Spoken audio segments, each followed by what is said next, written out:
जब तो एक नाम बड़ा था, खलील दादा, आज भी इस दुनिया में नहीं।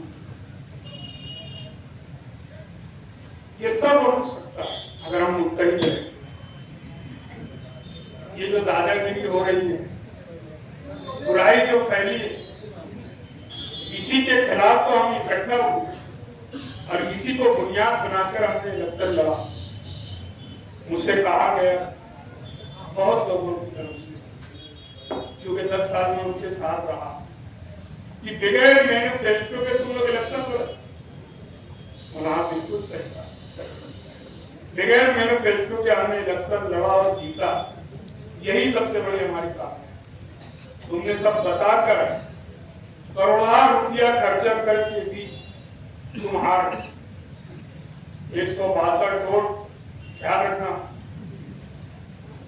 अगर ये हजारों वोट से हारे होते ना तो शायद उनको इतना नहीं आ करता, लेकिन 162 वोट 365 दिन साल भर याद रखते हैं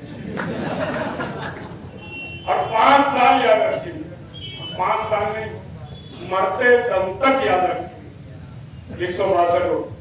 हो सकता है रात में सोते समय या आधी रात उठ के बोले 162 क्या है। ये होगा, ये तो गर्दी जमा करके तसल्ली दी जा रही है अपने आप, ये ज्यादा दिन नहीं रहेगी और घर में बैठ के तो रोते ही होंगे और एक साथ कई लोग रोते होंगे। ये भी ख्याल है, रोने का सिलसिला तो अभी बहुत दिन तक चलेगा। दिखावा जो भी है और जो गुंडागर्दी की बात होती, मैंने उस दिन ये नवीद के ऊपर फायरिंग पर रात 2:30 बजे आजाद नगर पुलिस स्टेशन गया। वहां पर एडिशनल एसपी और डीवाईएसपी दोनों मौजूद। मैं उनसे पूछा कि यार ये क्या हो रहा। भारती साहब ने कहा कि ये पॉलिटिकल इश्यू नहीं जो अभी हुआ है, मतलब इसको आप यकीन से कह सकते हो। बोले हाँ, ठीक, अगर पॉलिटिकल इश्यू नहीं मगर बहरहाल बंदूक तो निकली ना, फायरिंग तो हुई ना, बुराई कब रुकेगी, गुंडागर्दी कब। कल की मानो बात है, जैसा दूसरी दिन की बात, मुफ्ती साहब कुसुम्बा रोड से जा रहे थे, रास्ता रोका गया, नारेबाजी की गई, हुल्लड़बाजी। मैंने एसपी से कहा ये हो रहा, इलीगल तौर से, गैर कानूनी तौर से जुलूस निकाला जाता और पुलिस नहीं रोकती। मतलब एक बात ख्याल रखना, कल से कहीं भी अगर जुलूस निकले इलीगल और रोड पर गति हुई, रास्ता रोका जाए, अगर मैं भी करूं तो मुझ पर कार्रवाई होना चाहिए ख्याल, और जो होगा उसके ऊपर कायदे से काम होना चाहिए। एक एमएलए अगर सेफ नहीं है तो आम आदमी की क्या बात। एडिशनल एसपी ने कहा ठीक है, करते मुझको मालूम पड़ा कल उनके ऊपर गुना दाखिल हुआ कुसुम्बा रोड वालों का।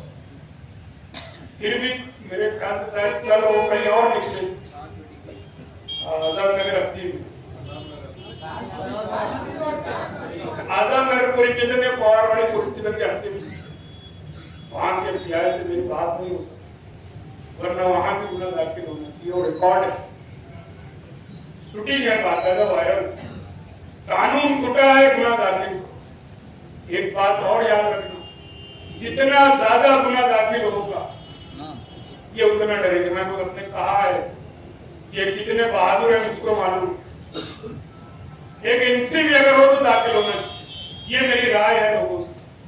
डरो मत, कहीं मत डरो, एक जान है, जिस दिन आएगी उस दिन जाना। ये ख्याल, कितने लोगों को ये मारेंगे। अगर 2 हाथ में बंदूक लेकर चले ना तो 12 गोली के बाद इनको रुकना पड़ेगा, उसके बाद 13 को कैसे मारेंगे ये भी आप लोग समझिए। मैं हैरान हूं इस बात कि अगर वो हजारों की तादाद में इकट्ठा होते तो हमको भी अब कुछ अलाए और तैयार करना चाहिए। मेरा अपना मिजाज शायद जैसी रही। मैं राय दे रहा हूं और अगर उस पर अमल हुआ तो मैं यकीन से कहता हूं किसी की छाती में दबी है दोबारा हिम्मत करें। एक चीज तय कर कि जहां अगर हंगामा हुआ, जहां पर हथियार लाए, जहां पर लोगों को डराया धमकाया गया, मारपीट की गई या किसी के घर में या किसी की दुकान, किसी के कारखाने में तोड़ की बात हुई, तो ऐलान होना चाहिए हमारी तरफ से कि हम उसी जगह से जुलूस निकालेंगे जहां पर ये इकट्ठा होकर भांगड़ करेंगे। अगर ये कर दिए तो मैं ऐसा मानता हूं इनको घर में घुसना पड़ेगा। और आज मैं यहाँ एक राय दे रहा हूँ मुफ्ती साहब की बहैसियत वो एमएलए एक ऐलान करें कि हम कानून नहीं तोड़ेंगे, हम कोई ऐसा रास्ता इख्तियार नहीं करेंगे जिससे शहर में लॉ और ऑर्डर की बात हो, लेकिन कोई हमको मारने आएगा तो फिर हम उसका दफा कैसे करें। उसके लिए पुलिस को दम भी होना चाहिए। पुलिस का काम करने का तरीका उसको समझता है, वो जिस घर से काम कर रही है ना पुलिस, ये उसको समझ रहा है। तो पुलिस के लिए मैं चाहूंगा कि एमएलए साहब जो है एक बात करें कि जिन लोगों के साथ ऐसी हरकत हुई है, दमबाजी या जिनके खिलाफ एफआईआर हुई है, अगर जुमा तक उनके ऊपर कार्रवाई नहीं हुई तो जुमा बाद हम जुलूस निकालें। किले से जुलूस निकले, शहर के अहम रास्तों से हुए होते हुए एसपी ऑफिस जाएंगे। ये बात अगर होती होगी, एमएलए साहब की तरफ से अगर ऐसा ऐलान होता होगा तो मैं ऐसा समझता हूं कि आपको रिजल्ट सामने आ जाएगा। हर मसले का हल है अगर हम ताकत से रहे। जमहूरियत में सर भी नहीं जाते, कितनी ताकत है उनके पास वो भी देख लेंगे। हम कानून नहीं तोड़ेंगे, लेकिन अगर कोई कानून तोड़ेगा तो उसको भी सबक सिखाएंगे। कानून ये हमारा काम होना चाहिए। दबाव रहे पुलिस पे, डिपार्टमेंट पे, सरकार पे, उसके लिए हमको रोड पे आना हो। और रोड पे आने से मतलब ये नहीं कि दीना बस्ती, हम कोई कानून नहीं तोड़े, हम कोई पत्थर नहीं चलाएंगे, हम कोई लाठी नहीं चलाएंगे, न कोई हथियार की बात, लेकिन इतनी बड़ी तादाद में रोड पर निकल जाए कि यहाँ का पुलिस वाला हैरान हो। यहाँ से आप बोलते थे कि एसपी पैन में पेशाब करेगा और करेगा अगर हमारी ताकत नहीं। अगर हम रोड पर निकल गए और ये डिमांड रही कि जब तक गुनहगारों के ऊपर कार्रवाई नहीं हो, हम हर रोज यही काम करें। इसको याद है 1995 में जब करवा मर्डर हुआ, पुलिस घर घर तलाशी लेती थी रात। ध्यान साहब आए तो दिल्ली से उसको अवार्ड मिला था भारत साहब सपना। बुधवाई रोड पर जलसा लिया उन्होंने और ऐलान किया कि अगर ये काम पुलिस ने नहीं रोका आज तो कल से शहर के हर हिस्से से में जुलूस निकाल बंद हो गया। लेकिन आज हम मांग करेंगे कि अगर शहर से गुंडागर्दी, बुराई, नशे की चीज अगर खत्म नहीं होगी तो जहां से ये काम होगा वहां से हम जुलूस निकाल के इसके ऑफिस से जाएंगे। ये ऐलान अपनी तरफ से करो और फिर देखो माहौल क्या होता है।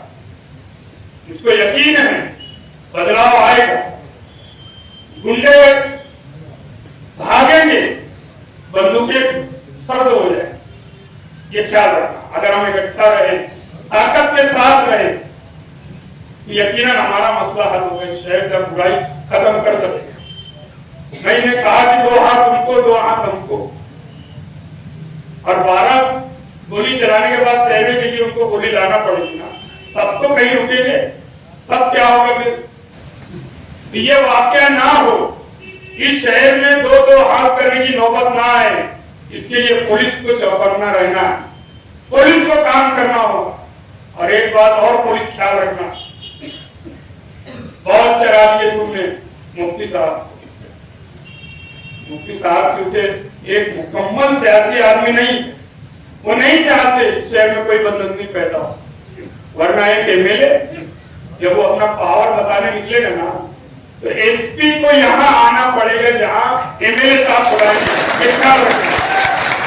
प्रोटोकॉल के मुताबिक शहर का एमएलए सरकार का किसी भी नौकर को जहां चाहे बुला सकता है, अवामी नुमाइंदे हैं।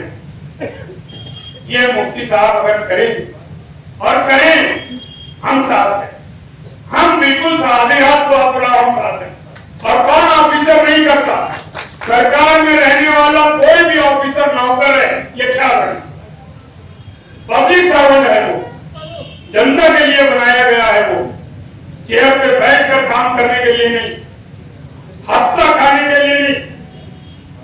बुराई जो फैलती है ना, इसमें एक बड़ा हिस्सा पुलिस का भी होता है, ये क्या है?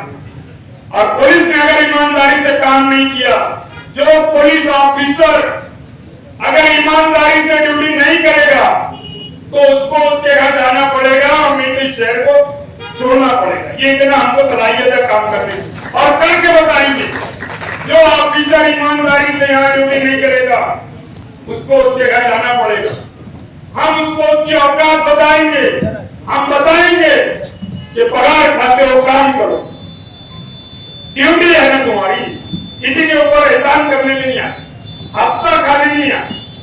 और जो रुपये पैसे की रेल पेल हुई है इस शहर में, हमको समझता है कौन कौन ऑफिसर किस किस जगह पर कहां कहां कैसे कैसे मैनेज हुआ, ये हमको मालूम है। पहले अल्लाह ने इज्जत दी हमको, और वो इज्जत जो अल्लाह ने दी है उसका हम मुकम्मल फायदा उठाएंगे। हम कहीं भी शहर की आवाम को तकलीफ आने नहीं देंगे, ये आप कहते हैं। लेकिन उसके लिए जरूरी है कि मुफ्ती साहब साथ चले, एक एमएलए की हैसियत से साथ चले। आप खाली साथ रहें, काम हम करेंगे, और ऐसा ऐसा काम करेंगे कि यहाँ के लोग समझ में आ जाएगा उसको गुंडागर्दी करना, डिग्री का नाच नहीं लेता है। हम जब बोलना हम बताएंगे शहर की आवाम अमन चाहती है, शांति चाहती है, रोजगार करना चाहती है, कोई बदलती नहीं चाहती। लेकिन उसके लिए हम सबको मुत्तहिद रहना। इतनी ही बात है कि मैं अपनी बात खत्म करता हूँ। खुदा।